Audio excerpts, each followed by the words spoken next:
Good morning students, I am Yashwir Kashyap. Today we will discuss about chapter 3rd class 8 geography. देखिए class 8 geography का chapter 3rd है. Chapter name is minerals and power resources. Mineral and power resources. देखिए पिछले video lecture में हमने discuss किया था minerals के बारे में. ठीक है, इस वीडियो लेक्चर में हम स्टार्ट करते हैं पावर रिसोर्सेस.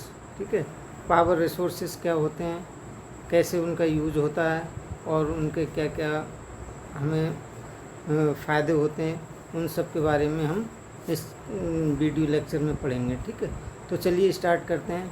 देखिए यहाँ पर एक सन्नी स्टूडेंट है. ठीक है, उसकी एक छोटी सी स्टोरी दी हुई है और हमारा जो टॉपिक है वो यहाँ से स्टार्ट होता है. ठीक है, पावर और energy plays a vital role in our lives. देखिए जो पावर एनर्जी है वो हमारे जीवन में एक बहुत ही ज़्यादा महत्वपूर्ण, बहुत इम्पोर्टेंट रोल प्ले करती है. मीन्स जो पावर एनर्जी है वो हमारे लिए बहुत ज़्यादा इम्पोर्टेंट है. ठीक है, we also need power for industry.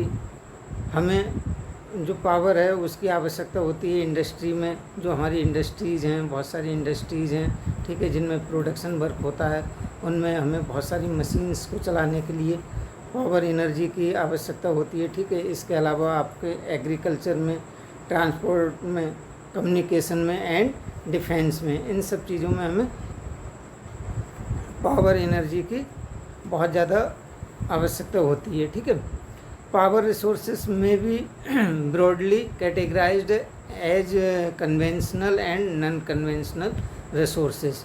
और जो पावर रिसोर्सेस हैं उनको 2 टाइप से कैटेगराइज किया गया है, conventional resources and non conventional resources.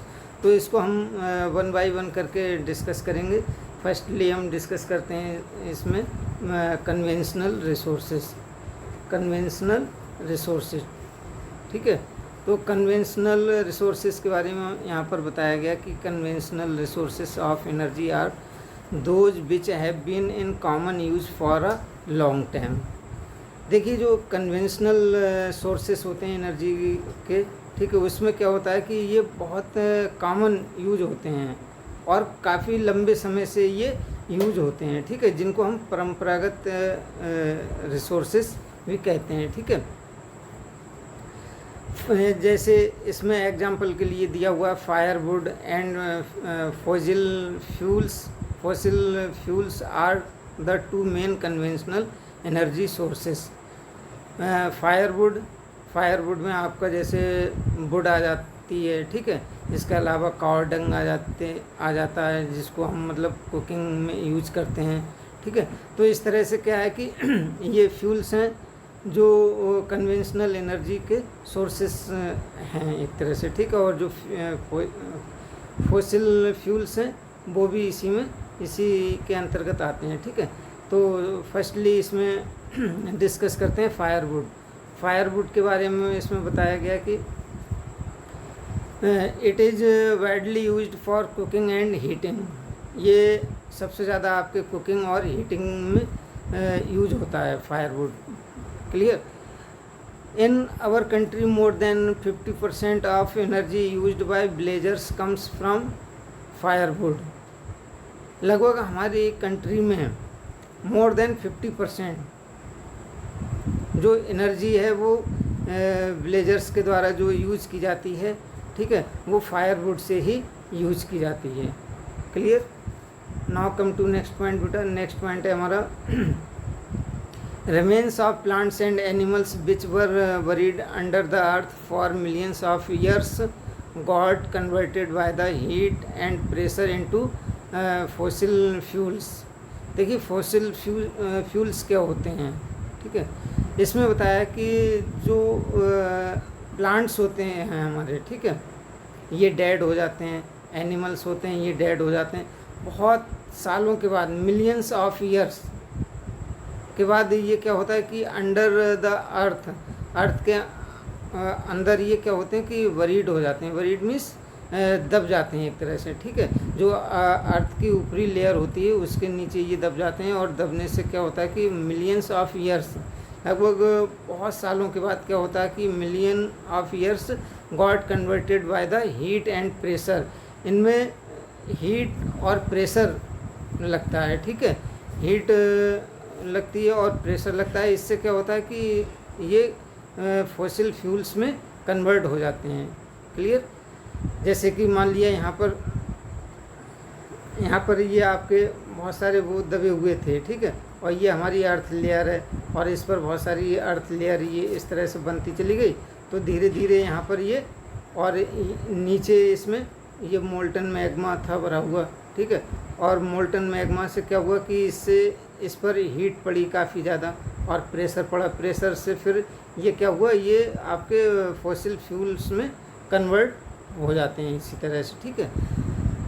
Next point है fossil fuels such as coal, petroleum and natural gas are the main sources of conventional energy. जो फॉसिल फ्यूल्स होते हैं जैसे कि आपके कोल है, ठीक है, कोयला है, पेट्रोलियम है एंड नेचुरल गैस, ये मेन सोर्सेस हैं कन्वेंशनल एनर्जी के, ठीक है। कन्वेंशनल एनर्जी के ये मेन सोर्सेस हैं, ठीक। The reserves of these minerals are limited. देखिए ये जो मिनरल्स हैं, जो ये फॉसिल फ्यूल्स हैं, ये इनका जो रिजर्व्स हैं, मतलब ये एक लिमिटेड क्वांटिटी में है, ठीक है। यानी कि इनकी जो क्वांटिटी है वो लिमिटेड है। धीरे धीरे क्या हो रहा है कि the rate of which the growing world population is consuming them is far greater than rate of their formation. और इसमें क्या हो रहा है कि जो इसकी फॉर्मेशन रेट है उसकी अपेक्षा क्या है कि जो इसकी कंज्यूमिंग रेट है वो बहुत ज़्यादा हो रही है। यानी कि इन फॉसिल फ्यूल्स का हम बहुत अधिक यूज़ करते जा रहे हैं, लेकिन इनका फॉर्मेशन बहुत कम हो पा रहा है, ठीक है। जितना भी ये है उससे ज़्यादा हम इसका यूज़ कर रहे हैं, तो धीरे धीरे क्या हो रहा है कि ये बहुत ज़्यादा कम होता जा रहा है। So these are likely to be extended soon. और इसीलिए ये बहुत जल्दी ही, अगर इसी तरह से इसका यूज होता रहा तो ये बहुत जल्दी एक्सटेड हो जाएगा, मीन्स ख़त्म हो जाएंगे धीरे धीरे, ठीक है। तो इसको वन बाई वन हम डिस्कस कर लेते हैं। फर्स्ट लिए आपका कोल, ठीक है। तो कोल के बारे में यहाँ बताया गया कि this is the most abundantly found fossil fuels, ठीक है। ये आपका एक बहुत इम्पॉर्टेंट फॉसिल फ्यूल्स है। It is used as domestic fuels, और ये एक डोमेस्टिक फ्यूल के रूप में भी यूज किया जाता है। इन इंडस्ट्रीज़ में यूज किया जाता है, such as iron and steel industry. जो आयरन और स्टील इंडस्ट्री होती है उसमें भी इसका यूज़ किया जाता है, ठीक है। स्टीम इंजन में भी कोल का यूज किया जाता था। एंड टू जनरेट इलेक्ट्रिसिटी, और जो इलेक्ट्रिसिटी हम यूज़ करते हैं वो उसका भी इसमें यूज़ किया जाता है। Clear.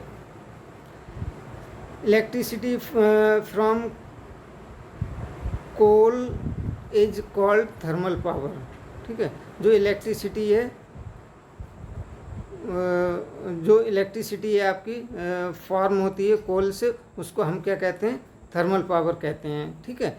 The coal which we are using today was form millions of years ago when giant fern and swamps got buried under the layers of the earth.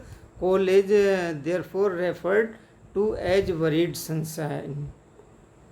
देखिए इसमें बताया गया जो कोल है हमारा, ठीक है, वी आर यूजिंग टूडे, जो हम आज इसका यूज करते हैं। वाज फॉर्म, ये फॉर्म किया गया था मिलियंस ऑफ ईयर्स, मतलब बहुत साल लग गए थे इसको बनने में। और ये किससे बना था, जो जिएंट फर्न्स थे, ठीक है, एंड स्वैम्प्स थे, ये जो अर्थ की लेयर थी उसके नीचे ये बरीड हो गए थे, दब गए थे, ठीक है, और धीरे धीरे ये कोल में कन्वर्टेड हो गए थे। तो इस तरह से मिलियंस ऑफ ईयर्स के बाद ये क्या हुआ था कि कोल फॉर्म हो पाया था, ठीक है।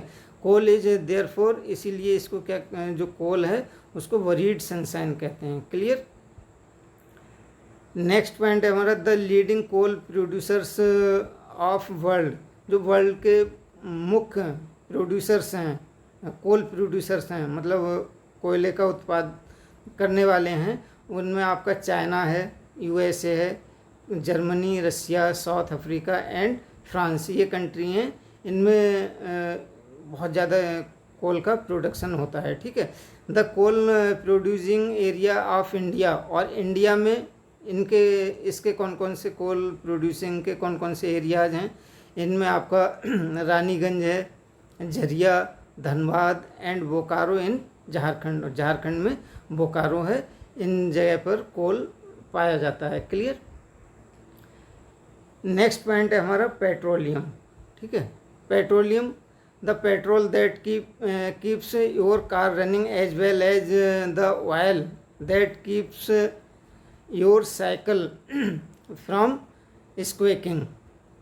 देखिए जो पेट्रोल होता है, जिसको आप अपनी कार में कार को चलाने के लिए जिसका यूज़ करते हैं, ठीक है, जिस ऑयल का यूज़ करते हैं कार को चलाने के लिए, दैट कीप्स योर साइकिल, जैसे कि आपकी जो साइकिल है वो एक मतलब स्मूथली चलनी चाहिए।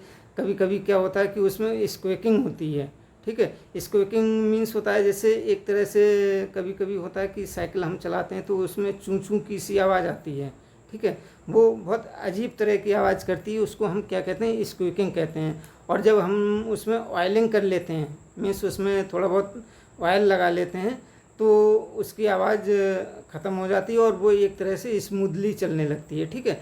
तो both began as a thick black liquid called petroleum. और इस तरह से क्या होता है कि ये जो थिक ब्लैक लिक्विड होता है, इसी को हम क्या कहते हैं, पेट्रोलियम कहते हैं। Clear students. It is found between the layers of rocks and is drilled from oil fields located in of shore and coastal areas. और जो देखिए कोस्टल एरियाज होते हैं, ऑफ शोर्स होते हैं, उन वहाँ के जो फील्ड हैं, वहाँ पर क्या होता है कि इनको रॉक्स के बीच से, जो रॉक्स की लेयर्स होती हैं उनके बीच से इनको ड्रिल करके निकाला जाता है, ठीक है। ड्रिल करना होता है जैसे कि मान लिया यहाँ पर ये इस तरह से ऐसे पाइप लगा देते हैं, ठीक है, काफ़ी गहराई तक पाइप होता है ये लगा हुआ, और फिर यहाँ से हम ड्रिल करके इसको मशीनों के द्वारा हम इसको बाहर खींचते हैं इस तरह से, ठीक है। और ये पेट्रोलियम होता है हमारा बाहर की तरफ के लिए आ जाता है, ठीक है। और इस तरह से इसको हम यूज में ले लेते हैं, ठीक है। This is then sent to refineries which process the crude oil and produce a variety of products like diesel, petrol, kerosene, wax, plastic and lubricants. इसके बाद क्या होता है कि जब इसको हम ड्रिल करते हैं, ठीक है, ड्रिल करने के बाद क्या होता है कि इसमें बहुत सारे मटेरियल मिक्स होते हैं, ठीक है। उन मटेरियल्स को हम अलग अलग रिफाइन करते हैं, इनको हम रिफाइनरीज में भेज देते हैं, ठीक है। और रिफाइनरी में भेजने के बाद इनको रिफाइन किया जाता है, और इनके जो भी अलग अलग मटेरियल होते हैं, जो इनके अलग अलग प्रोडक्ट्स होते हैं, उनको सेपरेट किया जाता है, ठीक है। इनमें आपका जैसे डीजल है, डीजल को अलग कर लिया जाता है, पेट्रोल को अलग कर लिया जाता है, केरोसिन है, वैक्स है, और जो बहुत ही ज़्यादा बेकार मटेरियल इसमें निकलता है वो क्या होता है, प्लास्टिक के रूप में इसको प्लास्टिक होती है वो, और उसको भी हम अलग कर देते हैं। एंड लुब्रिकेंट्स, और लुब्रिकेंट्स होता है उसको भी रिफाइन कर लिया जाता है, ठीक है। तो इस तरह से पेट्रोलियम का यूज किया जाता है। Clear. Petroleum and its derivatives are called black gold. देखिए जो पेट्रोलियम है हमारा और इसके जो डेरिवेटिव्स हैं, ठीक है, वो क्या कहलाते हैं, ब्लैक गोल्ड कहलाते हैं, ठीक है। कभी कभी ये क्वेश्चन पूछ लिया जाता है कि ब्लैक गोल्ड किसे कहते हैं, तो पेट्रोलियम को ही ब्लैक गोल्ड कहा जाता है। Clear. As they are very valuable. और इसको ब्लैक गोल्ड क्यों कहा जाता है, क्योंकि ये बहुत ज़्यादा वैल्यूएबल होते हैं, ठीक है, वेरी वैल्यूएबल, बहुत बहुमूल्य होते हैं। इनकी जो मतलब एक तरह से वर्थ होती है वो बहुत ज़्यादा होती है, ठीक है। The chief petroleum producing countries are Iran, Iraq, Saudi Arabia and Qatar. और जो मुख्य पेट्रोलियम प्रोड्यूसिंग कंट्रीज हैं उसमें आपका ईरान है, Iraq, Saudi Arabia and Qatar, ये इनका बहुत ज़्यादा प्रोड्यूस करते हैं, ठीक है। The other major producers are USA, Russia, Venezuela and Algeria, ठीक है। इसके अलावा ये भी इसको प्रोड्यूस करते हैं। The leading producers in India, अब इंडिया में इनका सबसे ज़्यादा प्रोड्यूसर्स हैं वो कौन कौन से एरिया हैं, आपका डिगबोई है इन असम में डिगबोई है, बॉम्बे हाई है इन मुंबई में बॉम्बे हाई है, and the deltas of Krishna and Godavari reverse. और जो गोदावरी और कृष्णा रिवर हैं इनके जो डेल्टाज हैं वहाँ भी इनका प्रोडक्शन किया जाता है, ठीक है। Now come to next point है हमारा नेचुरल गैस। देखिए नेचुरल गैस इसमें क्या होता है कि नेचुरल गैस के बारे में इसमें दिया हुआ है। Natural gas is found with petroleum deposits and is released when crude oil is brought to the surface. देखिए जो नेचुरल गैस होती है हमारी, जहाँ पर पेट्रोलियम बहुत ज़्यादा डिपॉजिट होता है, जहाँ पर पेट्रोलियम बहुत ज़्यादा स्टोर होता है, इकट्ठा होता है, ठीक है, जहाँ से ये निकाला जाता है, जहाँ से ये क्रूड ऑयल के रूप में रिलीज़ किया जाता है और अर्थ सरफेस पर इसको लाया जाता है, ठीक है। तो अर्थ सरफेस पर लाने से पहले इसमें कुछ गैसेस प्रोड्यूस होती हैं, ठीक है। तो ये जो गैसेस होती हैं it can be used as a domestic and industrial fuel. जो ये गैसेस होती हैं इनका यूज किया जाता है, डोमेस्टिक यूज किया जाता है, ठीक है, जैसे घरों में खाना बनाने के लिए इसका यूज किया जाता है, एंड इंडस्ट्रियल फ्यूल्स, और इंडस्ट्री में एक तरह से फ्यूल्स के रूप में इसका यूज किया जाता है। इसमें Russia, Norway, UK and Netherland are the major producers of natural gases, ठीक है। रसिया, नॉर्वे, यूके और जो नीदरलैंड है ये इसके मेजर प्रोड्यूसर्स हैं, ठीक है, नेचुरल गैस के। इन इंडिया जैसलमेर, इंडिया में आपका Jaisalmer, Krishna, Godavari delta, Tripura and some areas of shore and Mumbai have natural gas resources. Mumbai में भी नेचुरल गैस रिसोर्सेस है, ठीक है। Very few countries in the world have sufficient natural gas reserves of their own. बहुत कम countries हैं वर्ल्ड में जो कि सफिशिएंट नेचुरल गैस रिजर्व है उनमें, ठीक है। इस तरह से नेक्स्ट पॉइंट है इसमें बेटा, नेक्स्ट पॉइंट बताया गया है कि the sharp increase in our consumption of fossil fuels has lead to their depletion at an alarming rate, ठीक है। जो देखिए हमारा इसका जो फॉसिल फ्यूल्स हैं हमारे, ठीक है, इनका जो कंजप्शन है वो बहुत ज़्यादा तेज़ी से बढ़ता जा रहा है, ठीक है। और जिससे क्या हो रहा है कि एक तो ये कम हो रहा है और दूसरा हमारा जो पोल्यूशन है वो भी ज़्यादा बढ़ता जा रहा है इससे, ठीक है। The toxic pollutants released from burning these fuels are also cause for concern, ठीक है। तो इससे क्या है कि जो हमारा पोल्यूशन है वो भी काफ़ी इसके जलने से, इसके बर्निंग होने से बढ़ रहा है।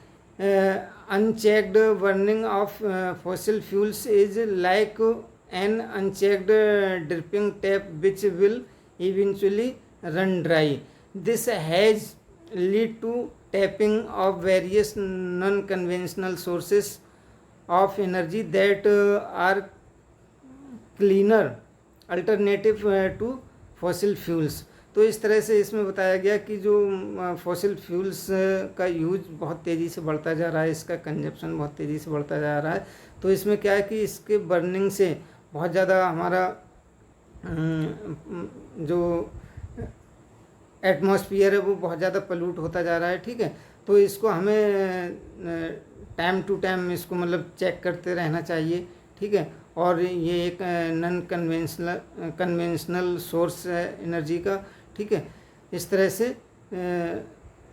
इसका हमें ठीक से यूज करना चाहिए। क्लियर। नेक्स्ट पॉइंट है आपका हाइडल पावर। हाइडल पावर क्या होती है? रेन वाटर और river water stored in dams is made to fall from heights. देखिए जो हाइडल पावर होती है वो किस तरह से प्रोड्यूस की जाती है, ठीक है। तो जो हमारा रेन वाटर या रिवर वाटर होता है उसको एक डैम्स में स्टोर कर लिया जाता है, ठीक है। उस वाटर को एक डैम बनाकर उसमें स्टोर कर लिया जाता है। Is made to fall from heights, और उसको बहुत ज़्यादा हाइट से, बहुत ज़्यादा ऊंचाई से उसको नीचे गिराया जाता है, ठीक है। नीचे की तरफ उसको वाटर के लिए गिराया जाता है, ठीक है। और इससे क्या होता है कि वाटर के गिरने से द फॉलिंग वाटर, जो गिरता हुआ वाटर होता है, वाटर के गिरने से क्या होता है कि flows through pipes inside the dam over turbine blades placed at the bottom of the dam. Dam के बॉटम में टरबाइन लगी हुई होती हैं, ठीक है। और जो टरबाइन के ब्लेड्स होते हैं वो ब्लेड्स, ये वाटर जो होता है उन ब्लेड्स पर जब गिरता है तो वो ब्लेड होते हैं वो मूविंग करने लगते हैं, मीन्स घूमने लगते हैं, और इस तरह से टरबाइन चलने लगती है। और टरबाइन के चलने से क्या होता है कि जो हमारा जनरेटर होता है वो स्टार्ट हो जाता है और वो इलेक्ट्रिसिटी प्रोड्यूस करने लगता है, ठीक है। द मूविंग ब्लेड्स, जो हमारे मूविंग करते हुए ब्लेड्स होते हैं, देन टर्न द जनरेटर, वो जनरेटर को टर्न कर देते हैं, ठीक है, स्टार्ट कर देते हैं, और टू प्रोड्यूस इलेक्ट्रिसिटी, और उससे इलेक्ट्रिसिटी प्रोड्यूस होने लगती है। इसको हम आगे डायग्राम में और क्लियर कर लेंगे, ठीक है। पहले ये जो लाइनें दी हुई हैं इनको क्लियर कर लेते हैं। This is called hydro electricity, और इसके द्वारा जो भी इलेक्ट्रिसिटी जनरेट होती है उसको ही हम क्या कहते हैं? हाइड्रो इलेक्ट्रिसिटी कहते हैं, ठीक है। This is called hydro electricity. Clear. The water discharge after the generation of electricity is used for irrigation. अब देखिए जो उसका वाटर होता है डैम्स का, ठीक है, डैम्स में जो वाटर स्टोर हम करते हैं उसको क्या करते हैं कि टरबाइन पर उसको गिराया जाता है, उसके ब्लेड्स उसके चलते हैं, टरबाइन चलती हैं, ठीक है। और टरबाइन से जनरेटर चलते हैं और जनरेटर इलेक्ट्रिसिटी प्रोड्यूस करते हैं, ठीक है। और उसका जो वाटर होता है वो वेस्ट नहीं किया जाता है, उसको क्या करते हैं, उसको हम इरिगेशन में यूज कर लेते हैं, ठीक है। जो हमारी एग्रीकल्चर होती है उसकी जो इरिगेशन की जाती है, उसकी जो सिंचाई की जाती है उसमें हम उस वाटर का यूज कर लेते हैं। Clear. 1/4 of the world's electricity is produced by hydel power, और लगभग वर्ल्ड का 1/4 जो इलेक्ट्रिसिटी है वो हाइडल पावर से ही प्रोड्यूस होती है, ठीक है। The leading producers of hydel power in the world are Paraguay, Norway, Brazil and China, ठीक है। Some important hydel power stations in India are Bhakra Nangal बांध, Bhakra Nangal, Gandhi Sagar, Nagarjun and Damodar valley projects, ठीक है। तो यहाँ पर इन हाइडल पावर का प्रोड्यूस किया जाता है, ठीक है। अब देखिए इसमें ये डायग्राम दिया हुआ है, इस डायग्राम को हम समझ लेते हैं, थोड़ा क्लियर कर लेते हैं, इससे और भी ज़्यादा हमारा क्लियर हो जाएगा। देखिए यहाँ पर ये दिया हुआ है, जैसे ये आपका इतना जो एरिया है ये आपका एक तरह से डैम बनाया गया है, ठीक है। और इस डैम में ये वाटर बॉडीज है और इसमें बहुत सारा वाटर स्टोर किया गया है, ठीक है। और इस वाटर को हमने यहाँ से ये देखिए नीचे की तरफ के लिए गिराया है, काफ़ी ऊंचाई से नीचे की तरफ ये वाटर आ रहा है। और वाटर आने से क्या है, ये जो नीचे यहाँ पर ये टरबाइन लगी हुई है और इसके आप ये ब्लेड देख रहे हैं, ये ब्लेड लगे हुए हैं। जब ये वाटर यहाँ गिरता है ऊपर से तो ये ब्लेड्स यहाँ पर चलते हैं, ठीक है। और ब्लेड के चलने से क्या होता है, जब ये ब्लेड मूविंग करते हैं तो यहाँ पर ये जो जनरेटर इसमें लगा हुआ है, ठीक है, ये स्टार्ट होता है इससे, ठीक है, ये चलता है जनरेटर, और जनरेटर यहाँ से चलता है तो ये इलेक्ट्रिसिटी प्रोड्यूस करता है, और इलेक्ट्रिसिटी जो प्रोड्यूस होती है वो यहाँ से ये वायर के द्वारा ये हमारे घरों तक या सभी शहरों तक या गांवों तक पहुंचाई जाती है, इस तरह से ये वायर के द्वारा, ठीक है। तो इस तरह से हमारे घरों तक जो इलेक्ट्रिसिटी होती है वो इस तरह से आती है, ठीक है, और इस तरह से इसका प्रोडक्शन किया जाता है। Clear students? तो इस वीडियो में बस इतना ही। नेक्स्ट वीडियो में हम non conventional source of energy के बारे में पढ़ेंगे। तब तक के लिए good bye students. Thank you very much.